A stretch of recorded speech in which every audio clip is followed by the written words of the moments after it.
வணக்கம் சையத் சார். வணக்கம் மேடம். நேற்றுக்கு நாங்கள் ஒரு யூடியூப்ல ஒரு வீடியோ பார்த்துட்டு இருந்தோம் சார், ஸ்டீல் டோரோடது. அதில் வந்து 4க்கு 7 வந்து 48,000 ரேட் போட்டிருக்கு சார். பட் அவங்க வந்துட்டு டிரான்ஸ்போர்ட் ஃபிட்டிங் எல்லாமே ஃப்ரீ பண்ணி கொடுக்குறாங்க. நீங்க மட்டும் ஏன் சார் இப்படி பண்ணல? டிரான்ஸ்போர்ட் மட்டும் சார்ஜ் டிரான்ஸ்போர்ட் ஃபிட்டிங் அவங்க வந்து 41,000 டோரை 48,000 விற்கிறாங்க மேடம். Okay sir. கஸ்டமர் தெரிஞ்சுக்கணும், அவேர்னஸ். அவங்களோட கம்பெனியோட பிரைஸ் வச்சிருக்கேன், அவங்களோட எம்ஆர்பி பிரைஸ் வச்சிருக்கிறேன்.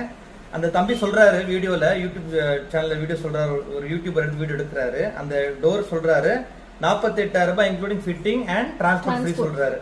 அந்த டோரோட கம்பெனியோட எம்ஆர்பி பிரைஸ், செல்லிங் பிரைஸ், எம்ஆர்பில இருந்து நீங்க ஒரு 5% 10% கொடுத்து விற்கலாம். Okay sir. சோ அது வந்து 41,000 ரூபாய் டோர் அவரு 48,000 சொல்லிட்டு ஃப்ரீ ஃபிட்டிங் ஃப்ரீ டிரான்ஸ்போர்ட் கொடுத்தா அது யாருக்கு முட்டாளாக்குறாங்க? கஸ்டமர் தானே முட்டாளாக்குறாங்க. அது மாதிரி நான் முட்டாளாக்கலையா கஸ்டமருக்கு? நான் கஸ்டமருக்கு கரெக்டா பிரைஸ் கொடுக்குறேன்.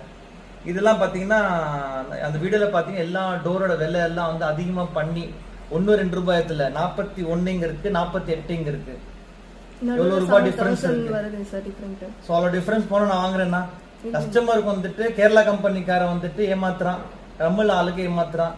நீங்க ஏமாறுங்க, நான் ரெடியா இருக்கேன் ஏமாத்துறதுக்கு. நான் அப்படி ஏமாத்துறேன்னா நான் தமிழ் ஆளுங்களுக்கு ஏமாற வேண்டாம். நான் சையத் இருக்கேன், உங்களுக்கு நல்ல பிரைஸை கொடுக்குறேன், நல்ல குவாலிட்டியும் கொடுக்குறேன், நல்ல பிரைஸும் கொடுக்குறேன். உங்களுக்கு இன்னும் டீட்டெயில் தெரியும்னா சையத் சென்னை கான்டாக்ட் பண்ணுங்க சார். நன்றி, வணக்கம் சார்.